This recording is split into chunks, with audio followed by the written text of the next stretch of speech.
certified strength and conditioning specialist, coming in today to talk to you about your bicep curls.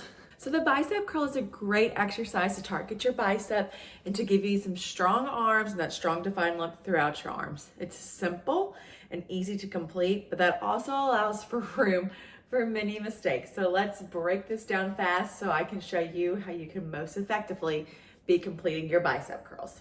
Functionally, the bicep curl is also a functional strength training motion as we go throughout our entire life, lifting and curling up things, whether that be grocery bags, children, other items we need to carry around. So it's a great exercise to target our elbow flexors to help us create that motion.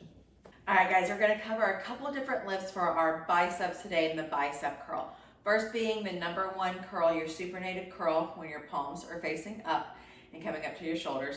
Then we'll review the hammer curl, your palms are in, curling up this direction.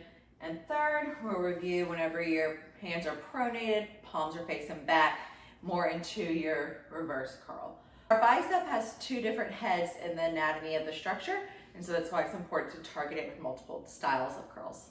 First up is our traditional bicep curl. So you want to be standing with your feet about hip width apart, shoulders are back, we've got the neutral spine, glutes are engaged, core's engaged, your quads are even engaged, guys. So we always want to make our lifting techniques active and not just hanging out and targeting one area so we have more functional strength. So as we're completing this muscle activation, squeezing in, you're gonna keep your elbows into your side, no chicken wings, curl the way up to your shoulders, and then this is the best part, nice and slow down.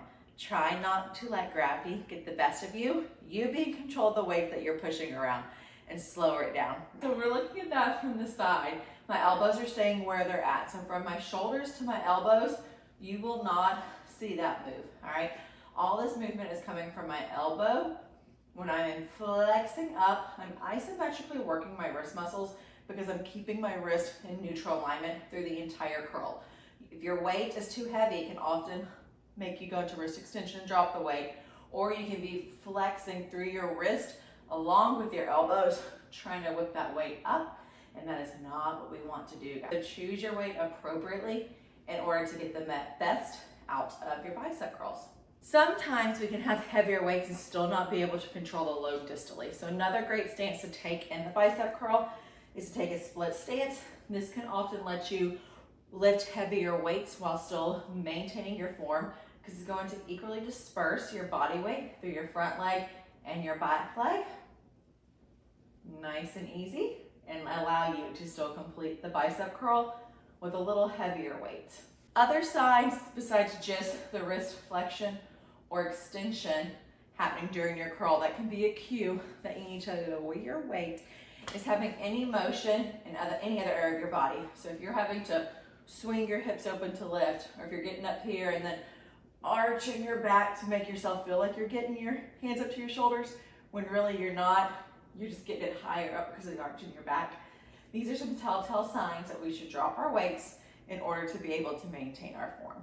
Now let's dive deep in some variations for the bicep curl. We have the hammer curl where our palms are facing in. This is going to work more of your brachioradialis. Up nice and slow, down nice and slow, same thing, just like the bicep curls. And also maintaining where your wrist is at. So you still want this wrist in neutral alignment. We're not going into radial deviation or ulnar deviation. Keeping the wrist straight, up and down. Next move would be our reverse curl. Palms are down, elbows are still into your side. Same thing, neutral wrist, lifting up, nice and slow, lowering back down. Oftentimes for our reverse curls, we do need to drop our weights. So just be aware of this and make the changes accordingly. All right, friends, so short and sweet and to the point when we're talking about our bicep curls, one of the great function strengthening exercises that we can do to make sure that we can still lift objects around us, and then also to give us strong arms.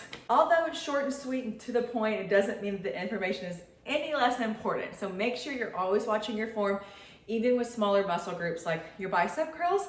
And thank you guys so much for tuning in. If you have any comments, please leave them in the comments. And as always, subscribe for me.